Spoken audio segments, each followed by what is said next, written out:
Hi guys! Kanina, hindi ko alam if matutuloy ba yung vlog ko or what. But here I am, doing the vlog.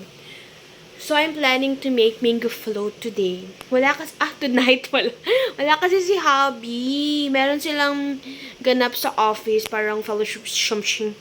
So, mag-isa tayo dito. Home alone tayo. So, I've decided to make grahams. Matagal na akong gustong gumawa ng mango grahams. It's just that, ang daming explanation. It's just that, ngayon lang ako nag-time makabili ng mango. Isang mango lang. Actually, hindi siya meant to be nagawin mango graham. Kaso lang, naalala ko nga pala, nagkikrave ako ng mango graham. So, to cut the story short, nagpalamig na ako ng Nestle cream. And ito. Ito lang kasi yung available. Yan, pinalamig ko na siya para mag-double up mamaya yung size niya. Sana okay kayo. Sana okay kayo. So, ito yan. And, ito. Mag-open na lang tayo. Then, andun na yung grahams ko, yung mango ko. Isa lang yon. Then, we'll do the trick. So, see you next video. Bye! So, ito yung mango ko. Then, ikakat lang natin siya. Yan. Sana okay itong mango na nabili ko. I'm just craving for a mango kanina. And all of a sudden, parang gusto kong mango float. Yan. Then, gagamitan natin ng mahiwagang baso afterwards. Okay. Okay. Parang tamis niya. So, kukunin natin yung baso. Then, ilalagay natin here para buo siya makukuha. Yan. This is how it looks like. Tanan! Amazing. So, I'm just gonna cut it. Ilalagay natin sa ating graham float. Kasi mas masarap pag matamis yung mango. Kasi pag sour siya, syempre sour, parang mas nagbibigay ng tamis. So, yan. Diba? Perfect nito. So, yun yung hack natin. Yan. Kunin natin to. Isang manggal yung nabili ko. So, konti lang yung magagawa natin. Wait. Gusto kasi yung makapal yung yung creamer. Yan, yung creamer. Tagal ko hinahanap yung word. Gusto ko makapal siya parang ice cream siya. Yan, in fairness, ang ganda ng i-thin slice lang natin para marami yung magawa natin. Yan.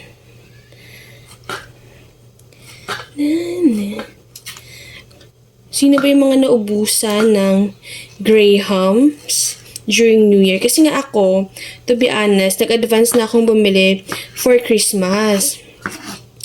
Yan, ganda diba? It's just that, yung lola ko, yung nanay ko, nasarapan sa luto ko nung Christmas. Kaya naghirit. Last minute gusto sa New Year ng mango graham ko. Kaya yon, naloka ako mga B. Yung 45 pesos na graham, naging 70 to 80 pesos. Imagine, mag-wash lang ako ng hand. A few moments later. Okay, so ito na yung chilled na all-purpose cream natin. Ipupour na natin siya sa ating bowl. Nilagay ko lang kanina to sa freezer. Kasi all of a sudden, parang gusto kong magawa ng mango float. Konti lang naman yung gagawin natin mga besh. Pang dessert lang here sa bahay. Yan. So kasi, pag chilled kasi yung all-purpose cream nyo, nado-double up niya yung size. Yan. Sisimutin hanggang OG favorite na natin. Alam nyo ba dati, yung tawag namin sa mango float is ice box cake. Na ginawa lang ni Tito Os. Yung niya nga, yung style niya is meron siyang peanut. So, dati, tapos may cheese. Diba? Napaka-arte. Kaso ayaw ni Hobby ng peanut. Kaya, basic na lang. Balik na tayo sa mango float.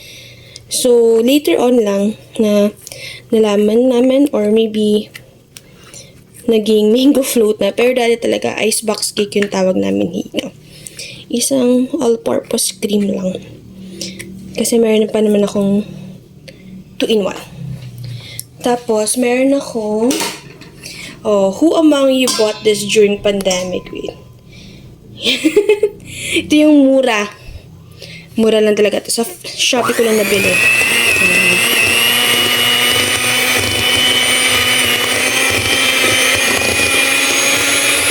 Yan. I-whisk ko lang to, din balikan ko kayo. So, yan. Medyo nag-double up na siya. Kasi nalalagyan ng hangin yung cream natin. Then, mag-add naman tayo ng yung 2-in-1 ng Alaska. So, with, condensed milk. Yan. Nilagay ko rin to sa ref. Chinilled ko rin siya ng very, very light.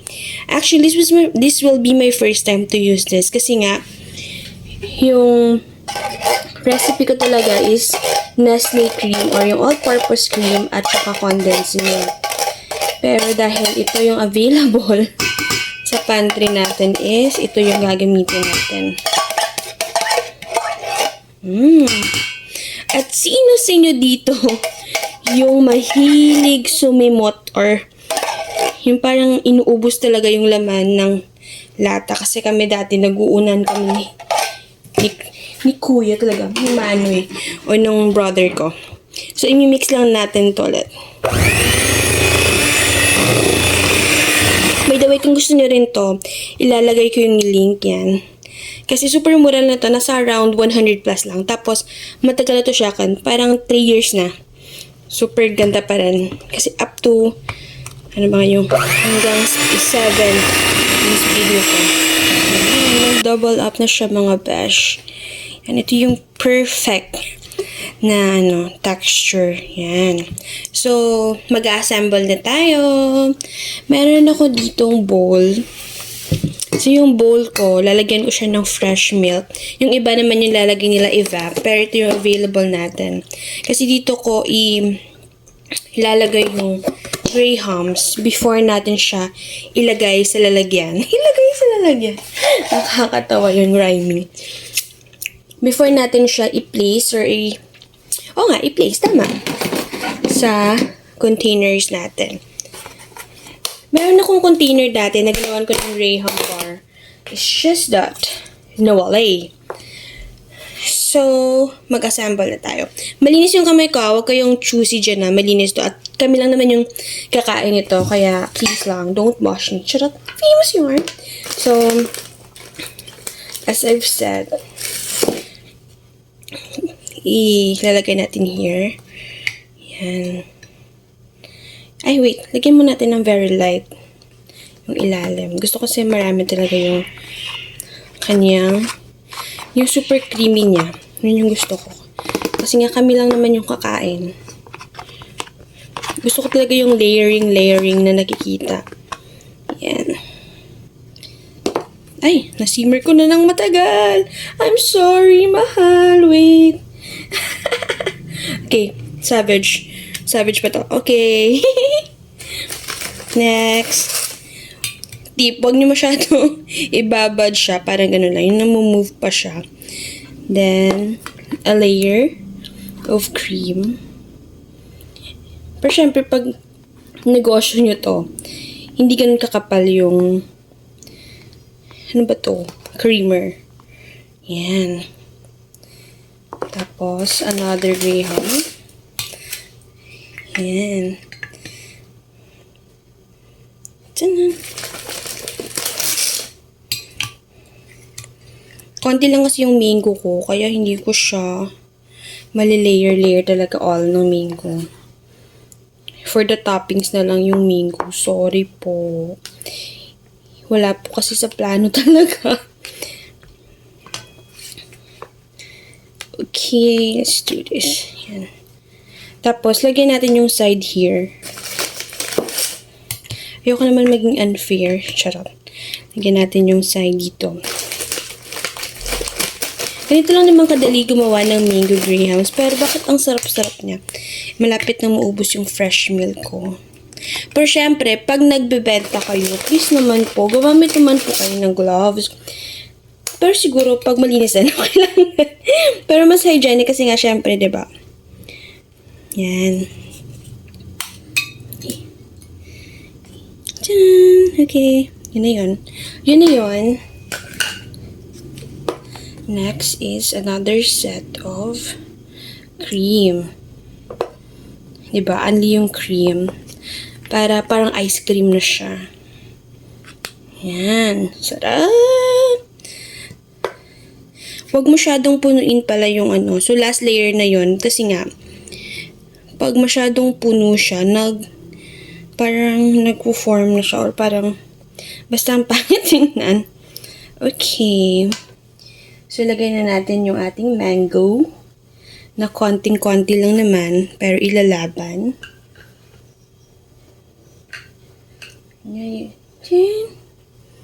Yan.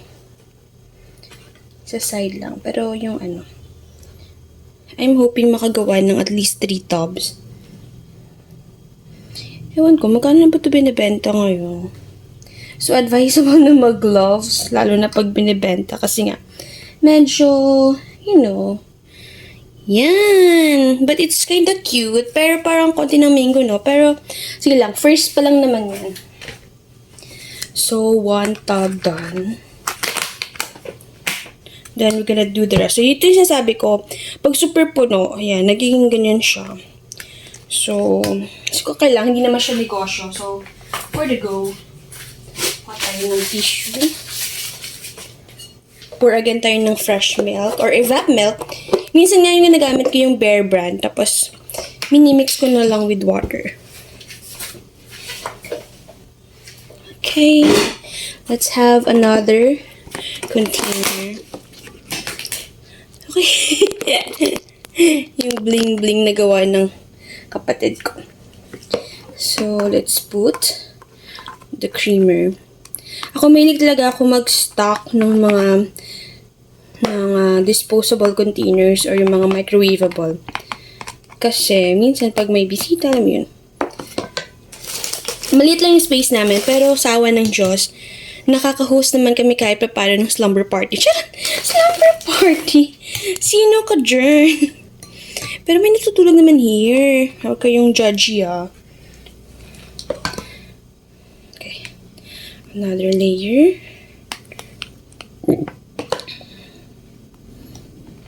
Yan.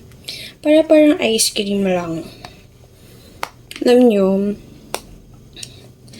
dati, nakakain lang natin to. Aminin nyo, hinahanda lang to sa pagkainan pag may okasyon. Pero so, ngayon, kahit walang okasyon, nakakapagluto ka na.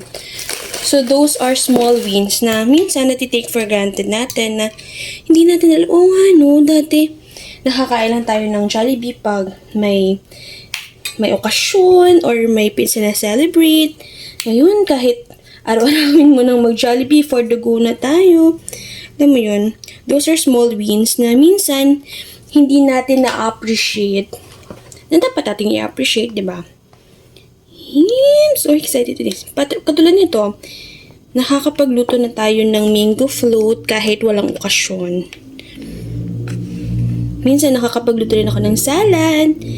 Depende talaga. Those are small wins. Ako, yung iba goal nila is mamili sa grocery na hindi tinitingnan yung presyo. Hindi naman sa minsan ako rin, oo. Unless siguro, super feeling ko mahal. Slowly, by God's grace, no? Marami pa naman kaming utang, oo. Syempre, nag-uumpisa. Sabi nga nila, yung hardest part of life are the beginnings. So, nasira. Super hirap. As in, super hirap mag-adjust. Umabot talaga ako sa point dati na kaka-receive ko lang ng bonus ko. Hunus agad. Umiyak talaga ako kay hubby kasi nga, na-used ako na as a budgetarian na hindi ganun. Kumbaga, nakaka-stay talaga yung money sa akin. So, umiyak ako sa kanya kasi bakit ngayon hindi na pwede, hindi na kaya. Then I realized na dati pala wala akong lot. Wala akong investment. Wala akong car. Pero ngayon, oo, hirap. Parang bonus-honus tayo. Pero, marami na tayong investments in life. Marami na tayong experience, di ba? Those are things na minsan, dahil sobrang complain tayo sa life, hindi na natin nakikita yung binibigay sa atin ni Lord. Yung mga prayers na hiningi natin, tapos sobra pa yung binabalik ni Lord. Yan. Okay. Kaya nga, masabi mo na lang, thank you, Lord. I-share ko dito ulit yung story ng car namin, ha. Yung car kasi namin, yung first ever car namin ngayon, dati pa, mag-boyfriend-girlfriend pa lang kami, we wanted to buy a car. Specifically para kay hubby. Kasi nga, malayo siya, or malayo yung office namin, ay yung bahay namin sa office niya. So, yan, na. May kailangan niya mag-travel ng 30 to 45 minutes. Tapos, ilang sakayan pa, parang 4. So, bago siya makarating sa office, Hagardo Versosa na yung asawa ko. Kaya yun, we're just nakapag-ipon na kami. Pero wala kaming mabiling second-hand car. Kasi nga kahit second-hand lang, Lord, for the go na. Para lang may service si hubby. Pero hindi, wala talaga. Wala kaming makita na second-hand car na swak sa budget namin. Tapos, there was a point also na nag-offer na si mama ng money. Sabi niya, pinapahiram niya kami ng money to buy a second-hand car. Pero wala mga B.